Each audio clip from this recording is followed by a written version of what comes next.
নিজের ঘরে পিতা মাতা পেয়ে খেদমত করে আল্লাহ সন্তুষ্ট অর্জন করতে পারলো না, পিতা মাতা সন্তুষ্টি অর্জন করতে পারলো না, এই থেকে হতবাকা কি হতে পারে? এরকম আর অসংখ্য হাদিস রয়েছে, আলোচনা করলে দীর্ঘ হয়ে যাবে।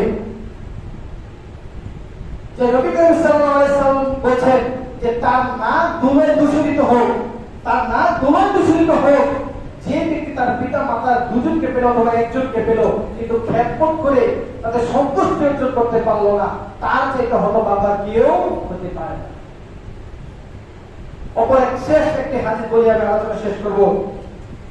عن ابي هريره رضي الله تعالى عنه قال قال رسول الله صلى الله عليه وسلم ان رجلا يا رسول الله صلى الله عليه وسلم ما حق الوالدين علي ولديهما قال هما جنتك ونارك رواه البخاري শরীফ হাদিস।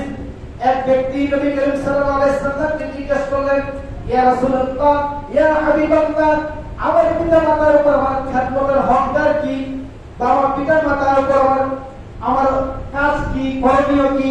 নবী করিম সাল্লাল্লাহু আলাইহি ওয়াসাল্লাম বলেন, ক্বালা হুমা, এই দুইজনই তোমার জন্য জান্নাতুকা ওয়া নারুকা, মানে এই পিতা মাতা হচ্ছে তোমার জন্য জান্নাত আর এই পিতা মাতা হচ্ছে তোমার জন্য জাহান্নাম।